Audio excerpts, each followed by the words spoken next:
तो दोस्तों आज दिन हो चुका है 26 दिसंबर 2021 रविवार का और आज के मुख्य समाचार और बड़ी खबरें आपके लिए हाजिर हैं। मुख्य समाचार में आगे बढ़ने से पहले आइए नजर डालते हैं आज की कुछ महत्वपूर्ण खबरों पर।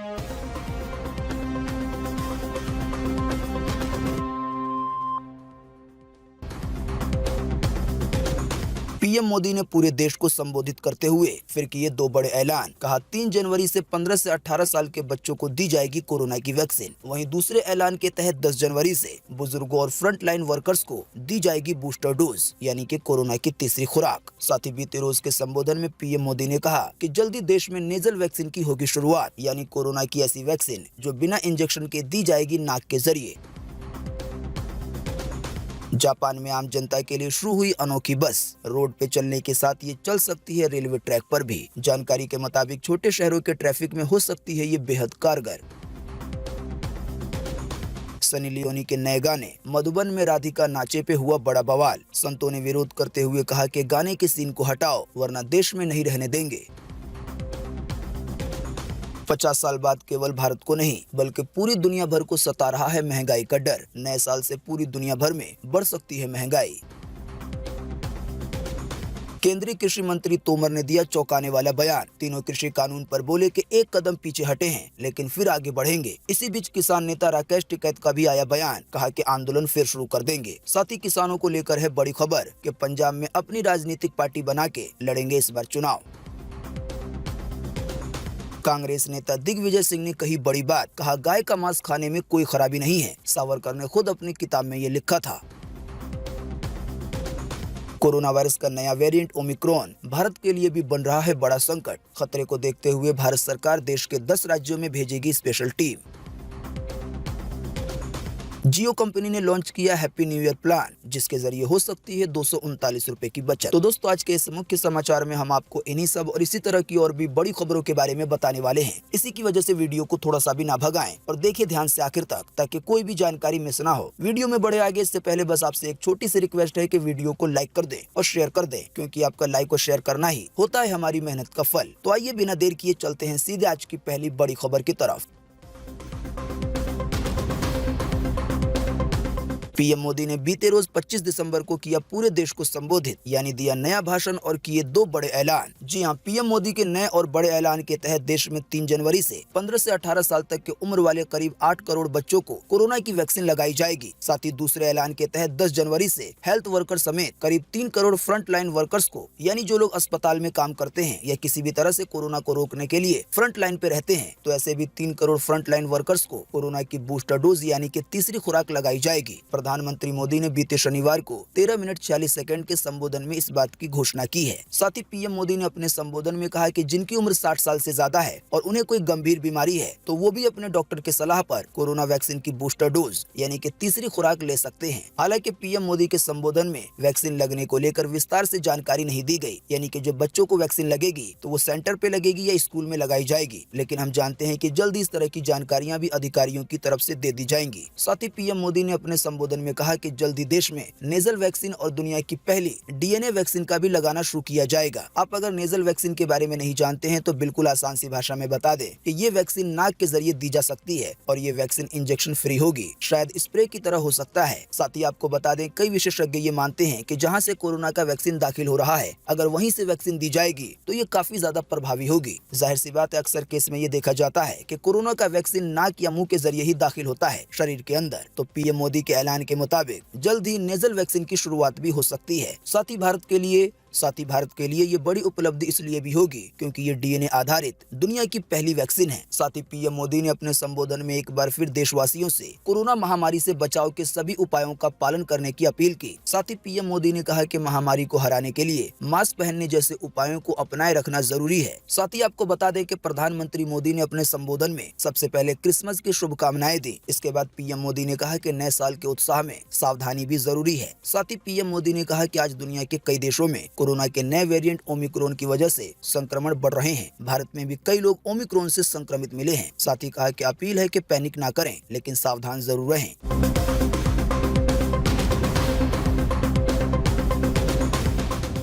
पीएम मोदी आज एक बार फिर से मन की बात कार्यक्रम के जरिए पूरे देश को करेंगे संबोधित। आज सुबह 11 बजे रेडियो समेत सोशल मीडिया पे प्रसारित होगा मन की बात कार्यक्रम। जी हाँ, हर महीने की तरह इस महीने के आखिरी रविवार को यानी कि आज 26 दिसंबर को एक बार फिर से मन की बात कार्यक्रम के जरिए पीएम मोदी पूरे देश को संबोधित करेंगे। आप हमारे मुख्य समाचार अगर रोजाना देखते होंगे तो आपको पता होगा कि पीएम मोदी हर महीने की आखिरी रविवार को मन की बात कार्यक्रम के जरिए पूरे देश को संबोधित करते हैं। वर्तमान में जो भी हालात चल रहे होते हैं पीएम मोदी उस पे बात करते हैं। पीएम मोदी की मन की बात का कार्यक्रम आज सुबह रेडियो समेत सोशल मीडिया यानी कि यूट्यूब वगैरह पे भी प्रसारित किया जाएगा।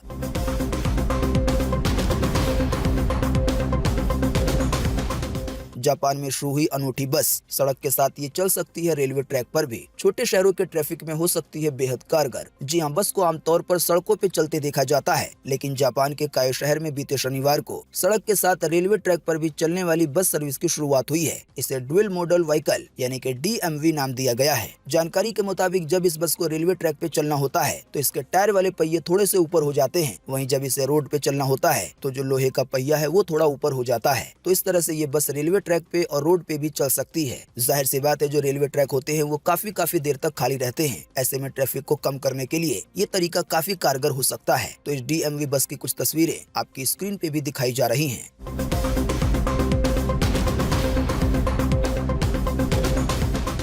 सनी लियोनी के गाने मधुबन में राधिका नाचे पे हुआ बड़ा बवाल, संत कर रहे हैं विरोध, कहा सीन हटाओ वरना देश में नहीं रहने देंगे। जी हां, एक्ट्रेस सनी लियोनी अपने नए गाने मधुबन में राधिका नाचे को लेकर खूब चर्चा में है। हालांकि ये चर्चा कुछ नेगेटिव कारणों से हो रही है। भले ही इसमें सनी ने बेहतरीन डांस मूव दिखाए हों, लेकिन मथुरा में इसका जमकर विरोध किया जा रहा है। संतों ने सनी लियोनी के इस नए वीडियो एल्बम को बैन करने की मांग की है, जो अभी हाल ही में 22 दिसंबर को रिलीज हुआ था। असल में बात यह है कि राधिका और मधुबन धर्म से जुड़े हुए सिंबल हैं, और जैसा कि हम सब जानते हैं कि आजकल के गाने में कपड़े किस तरह के पहने जाते हैं और कैसे कैसे सीन दिखाए जाते हैं। जाहिर सी बात है, देश का कोई भी धर्म हो वो इस तरह के कपड़े को पहनना पसंद नहीं करता, और साथ ही इस तरह के सीन्स को भी।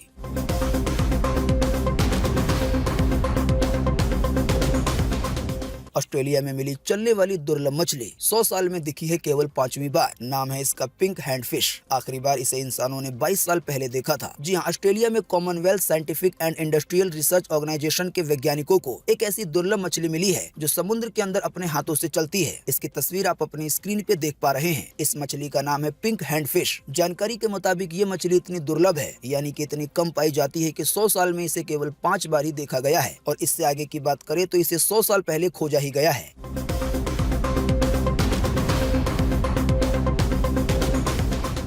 50 साल बाद दुनिया को फिर डरा रही है महंगाई। नए साल में आम लोगों की जेब कटनी तय है, यानी कि बढ़ सकती है महंगाई, केवल भारत में नहीं बल्कि पूरी दुनिया भर में। जी हाँ, कोरोना महामारी के बाद जिस तेजी से महंगाई बढ़ी है उसका एक बुरा असर लोगों की जेब पर पड़ा है। वहीं दूसरी तरफ कई लोग ये आस लगाए बैठे हैं कि आने वाले साल में फिर से महंगाई घटेगी। हालांकि जानकारी के मुताबिक ऐसी कोई आशंका नहीं है कि महंगाई एक बार फिर से कम होगी। जानकारी के मुताबिक अर्थव्यवस्था जिस तरह से गति कर रही है उसे देखते हुए ऐसा नहीं लगता कि महंगाई घट जाएगी। जो जानकारियां बताई हैं उसके तहत महंगाई का घटना तो छोड़ दें, दूसरी तरफ महंगाई बढ़ सकती है अगले साल 2022 से। असल में पूरी दुनिया में जो ताकतवर देश समझा जाता है अमेरिका, वहाँ पर भी महंगाई बढ़ी है। जानकारी के मुताबिक सन 1974 में जब महंगाई बढ़ी थी तो पूरी दुनिया में इसका असर देखने को मिला था। पूरी बात का खुलासा ये है कि आने वाले समय में फिर ऐसा ही कुछ हो सकता है, यानी कि महंगाई बढ़ सकती है।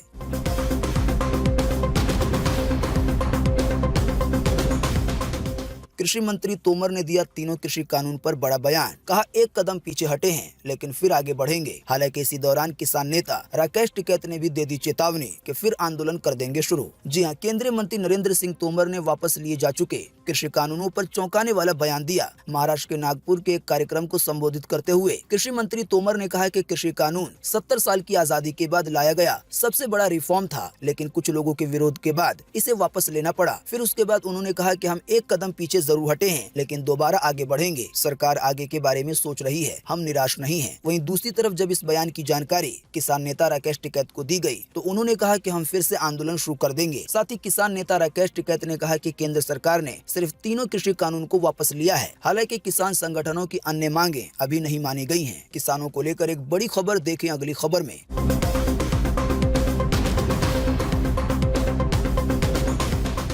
पंजाब की राजनीति में किसानों की होगी सीधी एंट्री। जानकारी के मुताबिक 25 संगठनों ने संयुक्त समाज मोर्चा बनाया। सभी 117 सीटों पर लड़ेंगे चुनाव। राज्यपाल होंगे सीएम का चेहरा। जी हां, विधानसभा चुनाव से कुछ दिन पहले पंजाब की सियासत में किसानों ने बड़ा धमाका किया है। दिल्ली बॉर्डर पर कामयाब आंदोलन करके लौटे किसान संगठनों ने चुनाव लड़ने की घोषणा कर दी है। राज्य के 32 में से 25 किसान संगठन अब राजनीति में सीधे शामिल होने जा रहे हैं। इसके लिए संयुक्त समाज मोर्चा बनाया गया है। जानकारी के मुताबिक किसानों की तरफ से सीएम का चेहरा बलबीर सिंह राजेवाल होंगे। आसान सी भाषा में समझे तो किसान सरकार से अपनी बात मनवाने के बजाय खुद ही अपनी सरकार बनाना चाहते हैं, यानी कि फिर किसी से अपील ही ना करनी पड़े। पूरी खबर का निचोड़ यह है कि किसान अपनी पार्टी बनाकर पंजाब में अब खुद चुनाव लड़ेंगे और हो सकता है आने वाले दिनों में इसे एक्सपेंड भी किया जाए।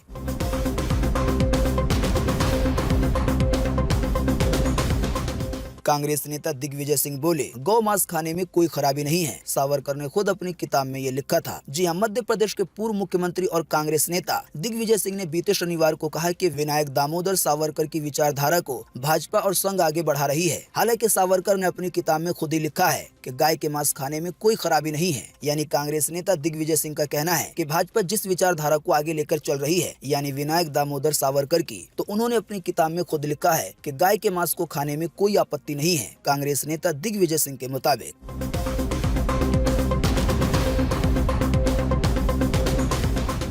कोरोना के डेल्टा वेरिएंट से आगे निकल सकता है ओमिक्रॉन वेरिएंट। कम्युनिटी ट्रांसमिशन को लेकर महामारी विशेषज्ञों ने दी है ये जानकारी। जी हां, भारत समेत दुनिया के तमाम हिस्सों में ओमिक्रॉन संक्रमण तेज रफ्तार से बढ़ता जा रहा है। भारत में देखते देखते कोरोना के इस बेहद संक्रामक वेरिएंट के मामले 400 के आंकड़े को पार कर गए हैं, जैसा कि हमने आपको बीते रोज के मुख्य समाचार में बताया था। ताजा जानकारी के मुताबिक विशेषज्ञों का ये मानना है कि कोरोना का जो डेल्टा वेरिएंट था, ओमिक्रॉन उससे आगे निकल सकता है। वैसे आप नहीं जानते हैं तो आपको बता दें कि पिछली बार हमारे भारत में जो कोरोना की दूसरी लहर आई थी, जिसमें कई सारे लोगों ने अपनी जान गंवाई थी, तो ये डेल्टा वेरिएंट की वजह से हुआ था। हालांकि कोरोना का नया वेरिएंट ओमिक्रॉन डेल्टा वेरिएंट से भी आगे निकल सकता है विशेषज्ञों के मुताबिक। वैसे आपको बता दें, विशेषज्ञों का अनुमान सच होता भी दिखाई दे रहा है। अभी हाल ही में बीते रोज खबर आई थी कि ब्रिटेन में केवल एक दिन में लगभग 1.25 लाख नए मरीज मिले हैं कोरोना वायरस के। हालांकि इसी बीच आज के मुख्य समाचार में फ्रांस को लेकर भी इसी तरह की खबर आई है। इससे जुड़ी ज्यादा जानकारी देखें अगली खबर में।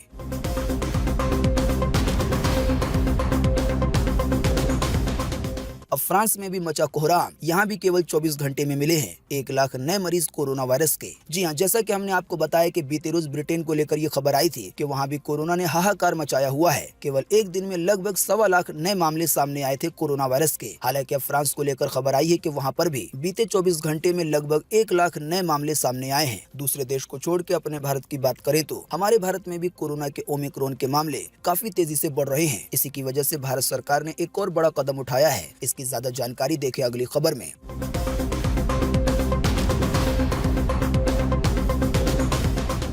ओमिक्रॉन पे सरकार हुई अलर्ट। केंद्र सरकार 10 राज्यों में स्पेशल टीम भेजेगी जो कि वहां के अधिकारियों के साथ मिलकर करेंगे काम। जी हां, देश के अलग अलग हिस्सों में ओमिक्रॉन के मामले बढ़ते जा रहे हैं। केंद्रीय स्वास्थ्य मंत्रालय ने बीते शनिवार को कहा कि 10 राज्यों में स्पेशल टीमें तैनात की जाएंगी। ये वो राज्य हैं जहां पर ओमिक्रॉन के मामले बढ़ते जा रहे हैं। इन राज्यों में शामिल है केरल, महाराष्ट्र, तमिलनाडु, पश्चिम बंगाल, मिजोरम, कर्नाटक, बिहार, उत्तर प्रदेश, झारखंड और पश्चिम बंगाल। जानकारी के मुताबिक ये स्पेशल टीमें 3 से 5 दिनों तक राज्यों में ही रहेंगी और वहाँ स्वास्थ्य अधिकारियों के साथ मिलकर काम करेंगी।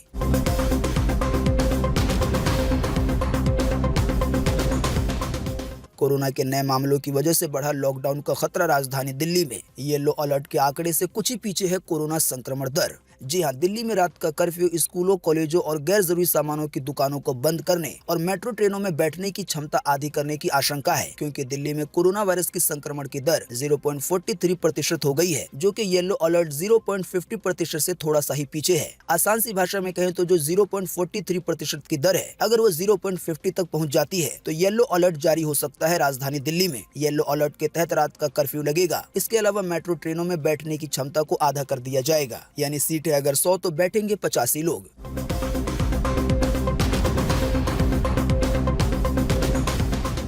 महाराष्ट्र में केवल एक दिन में मिले कोरोना के ओमिक्रॉन के 20 मामले। स्वास्थ्य मंत्री ने बताया कि महाराष्ट्र में कब लग सकता है लॉकडाउन। जी हां, मुंबई में कोरोना संक्रमण ने एक बार फिर से रफ्तार पकड़ ली है। पिछले एक दिन में कोरोना के 1485 नए मामले सामने आए हैं। जाहिर सी बात है, कोरोना के बढ़ते मामलों ने सरकार को चिंता में डाल दिया है। आपको बता दें, इसी बीच महाराष्ट्र के स्वास्थ्य मंत्री राजेश टोपे ने बताया है कि महाराष्ट्र में लॉकडाउन कब लग सकता है। जानकारी के मुताबिक महाराष्ट्र के स्वास्थ्य मंत्री राजेश टोपे ने बीते शनिवार को कहा कि राज्य में फिर से लॉकडाउन तभी लगाया जाएगा जब चिकित्सीय ऑक्सीजन की दैनिक मांग, आसान सी भाषा में समझे तो अगर बहुत सारे ऐसे मामले आने लगेंगे कि जिनको ऑक्सीजन की जरूरत है और यह ऑक्सीजन की जरूरत 800 मीट्रिक टन तक पहुंच जाती है तो फिर महाराष्ट्र में भी लॉकडाउन लग सकता है।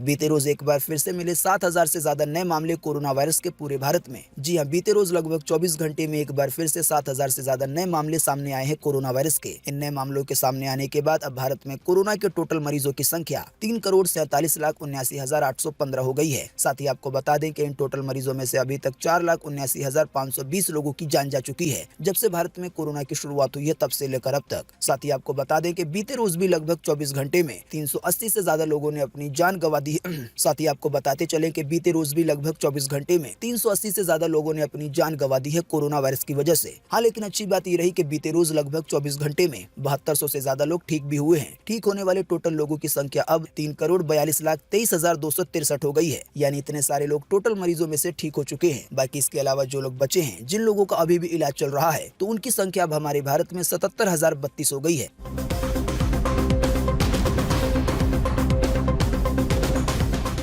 जियो कंपनी ने लॉन्च किया हैप्पी न्यू ईयर प्लान। 2545 रुपए वाले प्लान की बढ़ाई गई है वैलिडिटी। जी हां, जियो का एक हैप्पी न्यू ईयर प्लान है जिसकी कीमत है 2545 रुपए। पहले इसमें वैलिडिटी मिलती थी 336 दिन की, लेकिन नए साल से कुछ दिन पहले जियो की तरफ से इसकी वैलिडिटी 365 दिन कर दी गई है। आसान सी भाषा में कहे तो 1 महीने की वैलिडिटी बढ़ा दी गई है। इसी की वजह से 239 रुपए की बचत हो सकती है। जानकारी के मुताबिक इस प्लान में आपको रोजाना 1.5 GB डेटा मिलेगा पूरे 1 साल के लिए। बाकी कॉलिंग होगी अनलिमिटेड और रोजाना SMS मिलेंगे 100।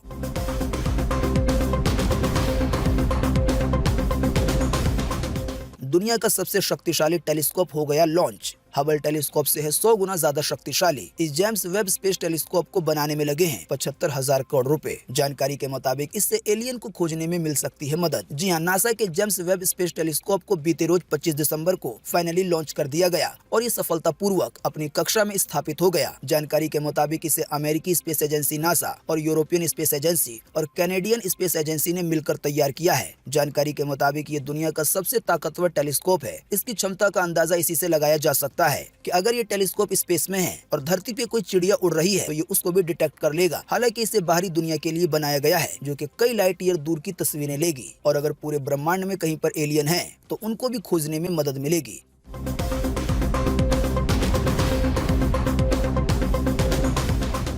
नॉन स्टॉप मेट्रो ट्रेन में सफर करेंगे प्रधानमंत्री नरेंद्र मोदी, फिर इसे दिखाएंगे हरी झंडी। कानपुर के साथ ही यूपी वालों को मिलेगा बड़ा तोहफा। जी हां, आने वाले 28 दिसंबर को पीएम मोदी सबसे पहले नॉन स्टॉप मेट्रो ट्रेन में सफर करेंगे और ये मेट्रो ट्रेन है कानपुर की। सफर करने के बाद उद्घाटन के तहत पीएम मोदी इसे हरी झंडी दिखाएंगे। फिर इसी के साथ कानपुर समेत यूपी वालों को मेट्रो ट्रेन का तोहफा मिल जाएगा। दोस्तों, अगली खबर के बारे में बताने से पहले आपके लिए एक बड़ा सर्वे और एक बड़ा सवाल। अगर आप इसमें हिस्सा लेंगे और इसका जवाब देंगे तो इससे काफी कुछ पता चलेगा। दोस्तों, जैसा कि अभी हमने आपको बताया कि सनी लियोनी का एक नया गाना रिलीज हुआ है जिसका टाइटल है मधुबन में राधिका नाचे। तो जैसा कि हमने आपको बताया कि मथुरा के बहुत सारे लोग इस गाने को बैन करने की मांग कर रहे हैं क्योंकि इसमें मधुबन, राधा, राधिका का नाम है। तो दोस्तों, इसी के बीच आपको इसी वीडियो के नीचे कमेंट बॉक्स में कमेंट करके बताना है कि इस पूरे मामले पे आपका क्या कहना है, आपकी अपनी पर्सनल राय क्या है। फटाफट से आप अपना जवाब इसी वीडियो के नीचे कमेंट बॉक्स में लिख डालिए। आपके दिए हुए जवाब से काफी कुछ पता चलता है।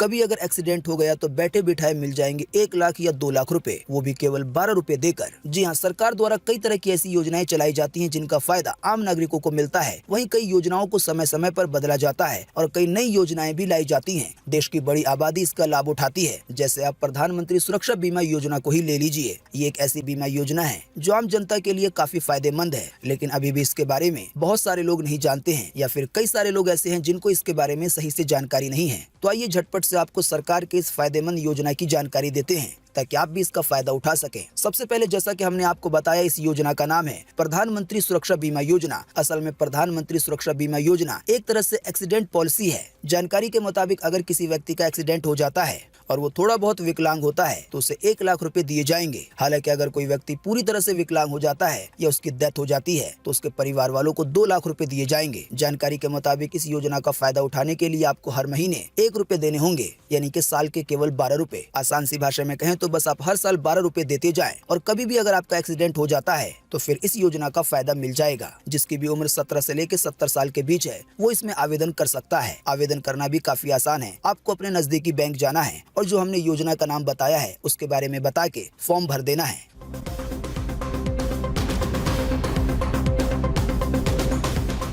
आज 26 दिसंबर को पूरे देश में ये रहेगा मौसम का हाल। मौसम विभाग ने जारी किया है मौसम का पूर्वानुमान। जी हाँ, मौसम विभाग के अनुसार अगले 24 घंटे के दौरान यानी कि आज 26 दिसंबर को जम्मू कश्मीर में, गिलगित बल्टिस्तान में, मुजफ्फराबाद में, लद्दाख के कुछ हिस्सों में हल्की बारिश की संभावना है। हालांकि कहीं कहीं पे तेज बारिश हो सकती है। इसके अलावा आज 26 दिसंबर को और कल 27 दिसंबर को पंजाब, हरियाणा, राजस्थान, उत्तर प्रदेश के कुछ स्थानों पे हल्की से भी कम यानी कि छिटपुट बारिश हो सकती है। तो दोस्तों, अभी हमने आपको जिन भी शहरों या जिन भी राज्यों के नाम बताए हैं उसको छोड़कर पूरे देश में मौसम सूखा बना रह सकता है। बारिश को लेकर मौसम की ये जानकारी थी स्काईमेट वेदर की तरफ से। तो दोस्तों, आज 26 दिसंबर 2021 की यही ताजा खबरें थी और महत्वपूर्ण खबरें थी। उम्मीद करते हैं इससे आपको काफी कुछ जानकारी मिली होगी। हम बस इसके बदले में आपसे इतना ही चाहते हैं कि आप इस वीडियो को लाइक कर दें और शेयर कर दें, क्योंकि आपका लाइक और शेयर करना ही होता है हमारी मेहनत का फल। वीडियो देखने के लिए आपका बहुत बहुत धन्यवाद। Thanks for watching.